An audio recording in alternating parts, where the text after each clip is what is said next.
Hi friends, இது வந்து பார்த்தீங்கன்னா திங்கக்கிழமை. இன்னைக்கு நேரமாக எந்திரிச்சோடனே பார்த்தீங்கன்னா துணி தைக்க மிஷினில் உட்காந்துட்டேன் ஃப்ரெண்ட்ஸ். எப்பயுமே எந்திரிச்சோடனே சாப்பாடு குழம்பு செஞ்சுட்டு மற்ற வேலையெல்லாம் முடிச்சுட்டு அதுக்கப்புறம் தான் இந்த மாதிரி ஒர்க்லாம் பார்ப்பேன். இன்றைக்கி வந்து நேரமாகவே ஸ்டிச் பண்ண தையல் மிஷினில் உட்காந்துட்டேன்.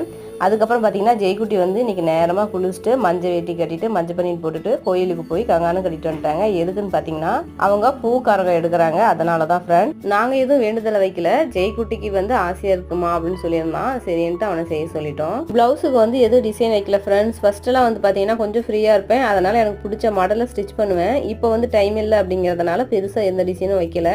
நெக்கு வந்து பார்த்தீங்கன்னா ரவுண்ட் ஷேப்லேயே வச்சு முடிச்சாச்சு. அதுக்கு ஸ்டோன் மட்டும் வச்சுருந்தேன் ஃப்ரெண்ட்ஸ். குட்டிமா வந்து ஒரு வீடியோவில் வந்து கோவமாக இருக்கிற மாதிரி இருந்தாங்க. அது ஏன் சிஸ்டர்னு சொல்லி கேட்டிருந்தீங்க. அது வேற ஒன்றும் இல்லை ஃப்ரெண்ட்ஸ். குட்டிமாவுக்கு ஆல்ரெடி ட்ரெஸ் எடுத்தாச்சு. இருந்தாலும் அவங்க அப்பாவுக்கும் அவங்க அண்ணாவுக்கும் ட்ரெஸ் எடுக்க போகும்போது எனக்கும் பேண்ட் ஷர்ட் தான் வேணும்னு சொல்லிட்டு பயங்கர சேட்டை. அவங்களுக்கு வந்து எப்பயுமே பாவாடை சட்டையை விடவே பேண்ட் ஷர்ட் ரொம்ப பிடிக்கும். அதனால தான் ஃப்ரெண்ட்ஸ் குட்டிமா கோவமாக இருக்காங்க.